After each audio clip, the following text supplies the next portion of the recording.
महात्मा गौतम बुद्ध बौद्ध धर्म के संस्थापक थे, जिन्होंने दिव्य ज्ञान को प्राप्त कर पूरे संसार को शांति और अहिंसा का मार्ग दिखाया। गौतम बुद्ध का जन्म ऐसे समय में हुआ जब देश अशांति, छुआछूत और अंधविश्वास की बेड़ियों में जकड़ा हुआ था। गौतम बुद्ध ने अहिंसा, प्रेम, सद्भावना, शांति, त्याग और समर्पण से समाज की इन्हीं कुरीतियों को दूर किया। इस तरह वो सिद्धार्थ से महात्मा बुद्ध कहलाए। बुद्ध से जुड़ी ऐसी कई कहानियाँ हैं जिससे आपको उनके जीवन की सीख मिलेगी।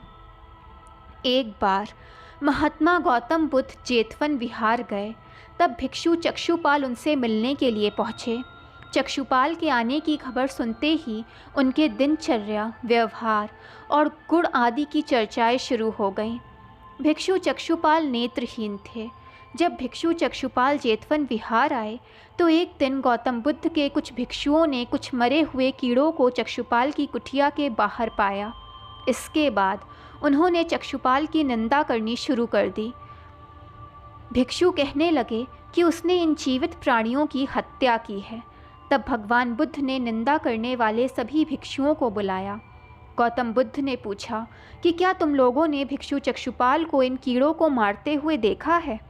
भिक्षुओं ने कहा कि उन्होंने नहीं देखा।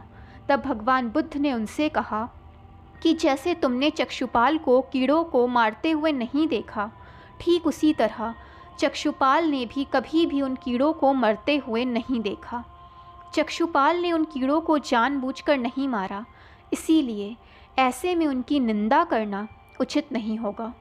तब भिक्षुओं ने बुद्ध से पूछा कि भिक्षु चक्षुपाल अंधे कैसे हुए? क्या उन्होंने इस जन्म में या फिर पिछले जन्मों में कोई पाप किया था? बुद्ध ने भिक्षुओं को चक्षुपाल के बारे में बताते हुए कहा कि वो पूर्व जन्म में एक चिकित्सक थे। एक नेत्रहीन स्त्री सभी जगह चिकित्सा करवा कर हार चुकी थी। कोई उसके नेत्रों को ठीक नहीं कर सका। तब उसने चक्षुपाल से अपने नेत्रों की चिकित्सा करवाई और उसने चक्षुपाल को वचन दिया कि यदि वो उसकी आँखों की रोशनी वापस लौटा देंगे तो वो और उसका पूरा परिवार भिक्षु चक्षुपाल के दास बन जाएंगे।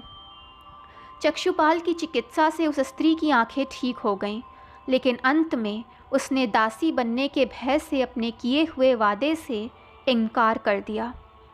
क्रोध में आकर चक्षुपाल ने उस स्त्री को ऐसी दवा दी कि उस दवा के असर से वो स्त्री फिर से अंधी हो गई। तब उस स्त्री को अपने किए पर पछतावा हुआ, लेकिन चक्षुपाल को उस पर दया नहीं आई। इसी पाप के फलस्वरूप अगले जन्म में चक्षुपाल को नेत्रहीन होने का श्राप मिला। दोस्तों, कहानी पसंद आए तो चैनल को लाइक, सब्सक्राइब एंड शेयर करें ताकि चैनल की नोटिफिकेशंस आपको मिलती रहें।